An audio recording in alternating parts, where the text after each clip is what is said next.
আমি ছাত্র রাজনীতিতে সম্পৃক্ত হওয়ার পর থেকে মা মাটি ও মানুষের নেত্রী দেশনেত্রী বেগম খালেদা জিয়ার সান্নিধ্য পেয়েছি।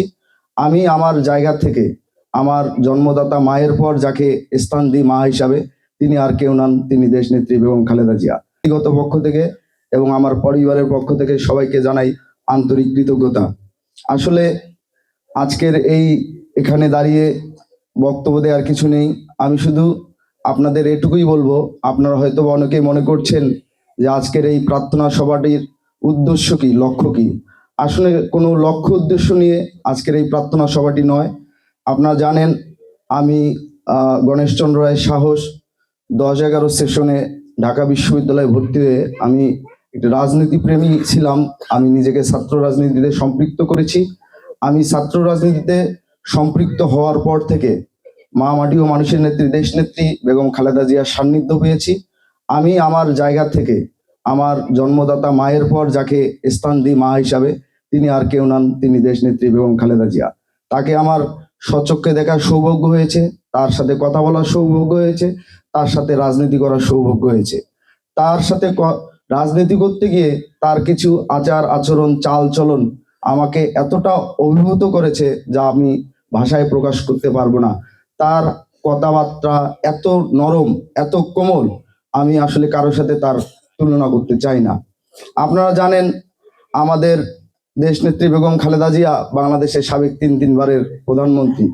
তার সম্বন্ধে বিগত 15 বছর আপনারা জানেন বিভিন্নভাবে তিনি নির্যাতন নিপীড়নের শিকার হয়েছেন। তার এই বয়সে তিনি প্রায় 2 বছর একটি পরিত্যক্ত জেলখানায় বন্দী ছিলেন এবং 6 বছর হাউস অ্যারেস্ট ছিলেন, গৃহবন্দী ছিলেন। এই যে তার প্রতি নির্যাতন নিপীড়ন, তারপরেও কিন্তু তিনি মানুষের কথা বলার অধিকার, মানুষের স্বাধীনভাবে চলার অধিকার, মানুষের ধর্মকর্ম পালনের অধিকার এর প্রশ্নে তিনি আপোষহীন থেকেছেন। আপনারা জানেন আমরা বাংলাদেশ জাতীয়তাবাদী দল বিএনপি করি। এই দলটির প্রতিষ্ঠাতা প্রাণপুরুষ শহীদ প্রেসিডেন্ট জিয়াউর রহমান, যিনি বাংলাদেশের সকল ধর্ম বর্ণ গোত্র নির্বিশেষে সবাইকে এক কাতারে দাঁড় করিয়ে বাংলাদেশি জাতীয়তাবাদের মহান আদর্শ রচনা করে বাংলাদেশ জাতীয়তাবাদী দল বিএনপি গঠন করেছিল। যে দলটিতে সকল ধর্মের সকল বর্ণের মানুষ মিলেমিশে একাকার হয়ে যাবে, যার যার ধর্ম সে তার তার ধর্মীয় রীতিনীতি অনুযায়ী পালন করবে।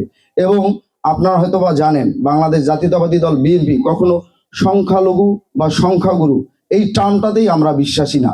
আমরা সবাই আমাদের বাংলাদেশ জাতীয়তাবাদী দল বিএনপির একটাই স্লোগান, আমরা হিন্দু মুসলিম বৌদ্ধ খ্রিস্টান সবার একটাই পরিচয়, আমরা সবাই বাংলাদেশি। আমাদের জন্ম বাংলাদেশে, আমরা সবাই বাংলাদেশি। আপনারা জানেন শহীদ রাষ্ট্রপতি জিয়াউর রহমান তার দল গঠন করার পর তিনি 3.5 বছর রাষ্ট্র ক্ষমতায় ছিলেন এবং তাকে আততায়ীদের গুলিতে তিনি নিহত হয়েছিলেন, শাহাদাত বরণ করেছিলেন। তার পরবর্তী সময়ে বাংলাদেশের হাল ধরেছিলেন আমাদের মা মাটি ও মানুষের নেত্রী দেশনেত্রী বেগম খালেদা জিয়া। তার যে শাসন আমল আপনারা হয়তোবা জানেন। যেহেতু আমি ছাত্র রাজনীতি করি, আপনারা আমাদের এই যে মঙ্গা কবলিত এলাকায় যে লালমনিরহাট, কুড়িগ্রাম, রংপুর, বিশেষ করে বৃহত্তর রংপুর ডিভিশন, এই ডিভিশনের আমাদের উন্নতি সাধিত হয়েছে তখন যখন প্রাথমিক বাত ব্যথা, প্যারালাইসিস কিংবা আর্থ্রাইটিস, আধুনিক ফিজিওথেরাপি ও পুনর্বাসন চিকিৎসায় নির্ভরযোগ্য নাম ডিপিআরসি। শিক্ষা বাধ্যতামূলক করা হয়েছে, খাদ্যের বিনিময়ে শিক্ষা ব্যবস্থা, এবং এই দেশনেত্রী বেগম খালেদা জিয়া কিন্তু প্রাথমিক ও গণশিক্ষা মন্ত্রণালয় গঠন করেছিল। এই যে মেয়েদের বিনা বেতনে বই, তারপর অবৈতনিক শিক্ষা ক্লাস 8 পরবর্তীতে দ্বাদশ শ্রেণী পর্যন্ত বিনা বেতনের শিক্ষা, এটা কিন্তু দেশনেত্রী বেগম খালেদা জিয়ার হাতে ধরে। এই যে আমাদের লালমনিরহাট তথা বৃহত্তর রংপুর এই অঞ্চলের যে আমাদের শিক্ষা দীক্ষার হার বেড়েছে, এটা দেশনেত্রী বেগম খালেদা জিয়ার হাত ধরে। আসলে দেশনেত্রী বেগম খালেদা জিয়ার সম্বন্ধে আমার নিজের বাড়িতে দাঁড়িয়ে তার মৃত্যুর জন্য প্রার্থনা সভায় দাঁড়িয়ে আমার কথা বলা লাগবে, এটা আমি কখনো কল্পনাও করিনি। তারপর আমাদের বহুল প্রতীক্ষিত একটি ঘটনা ঘটেছে গত 25 ডিসেম্বর।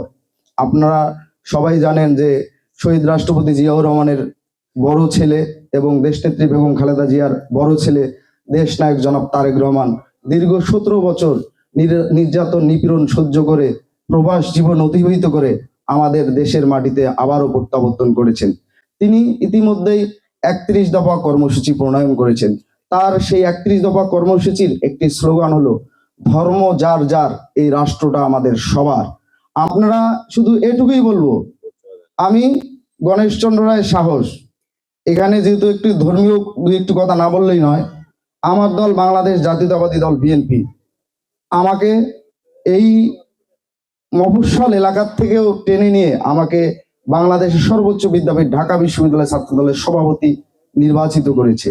আমার মুখের দিকে তাকিয়ে হলেও, আমার রাজীব প্রধান ভাইয়ের দিকে তাকিয়ে হলেও আপনারা দেশনেত্রী বেগম খালেদা জিয়ার জন্য মন খুলে আশীর্বাদ করবেন।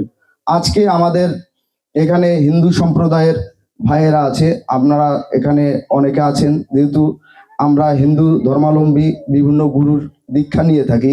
আমার পরিবার যেহেতু সৎসঙ্গের দীক্ষিত, আমরা সৎসঙ্গের রীতি অনুযায়ী আজকের দেশনেত্রী বেগম খালেদা জিয়ার আত্মার শান্তি কামনায় প্রার্থনা করেছি, কারণ এটা খুবই একটি মানবিক প্রার্থনা সভা। আমার কণ্ঠ কেঁপে যাচ্ছে। আমি শুধু ঢাকা থেকে, আমি শুধু দেশনেত্রী বেগম খালেদা জিয়ার আত্মার শান্তি কামনা করার জন্য এখানে এসেছি। আমার এক সময় মনে হয়েছে যে আমার মা পরলোক গমন করেছে, আমার বাড়িতে একটা প্রার্থনা সভা হবে না, সেটা হতে পারে না। সেই দায়বদ্ধতা থেকে, সেই দায়িত্বশীল জায়গা থেকে, সেই আবেগ থেকে, ভালোবাসা থেকে আমি আজকের এই প্রার্থনা সভা আমার পরিবারের সাথে কথা বলে আয়োজন করেছি। এই প্রার্থনা সভায় আপনারা এসে যারা আমাদের কৃতার্থ করেছেন, আমি আবারও তাদের অন্তরের অন্তঃস্থল থেকে কৃতজ্ঞতা প্রকাশ করে আমার এই সংক্ষিপ্ত বক্তব্য শেষ করছি। শুধু এটুকুই বলবো, আপনারা কোনো প্রকার ফাঁদে পা দেবেন না। কারো উচ্ছৃঙ্খল কথা বলে বা বিশৃঙ্খলা তৈরি করতে চায় সমাজে, বা বিভিন্ন ধরনের মজার ছলে দু একটি কথা বলে আপনার মন খারাপ করার মতো কথা বলে, সেই কথাগুলোতে কান দেবেন না। আপনারা মনে করবেন বাংলাদেশে একজন নেতা আছে, দেশনেত্রী বেগম খালেদা জিয়া পরলোক গমন করেছেন, ঠিক আছে, তিনি ঈশ্বরের ডাকে সাড়া দিয়ে চলে গেছেন, কিন্তু তিনি রেখে গেছেন আমাদের হৃদয়ের স্পন্দন, যাকে ঘিরে আমরা স্বপ্ন দেখি। বাংলাদেশে আবারও হিন্দু, মুসলিম, বৌদ্ধ, খ্রিস্টান সবাই সবার সাথে সহিষ্ণুতার, পরমত সহিষ্ণুতার, ভদ্রতার, ভালোবাসার, স্নেহের অবস্থান থেকে অবস্থান করে এদেশকে আবারও একটি গণতান্ত্রিক এবং একটি সাম্প্রদায়িক সম্প্রীতির দেশ হিসাবে আমরা সবাই মিলে গড়ে তুলব।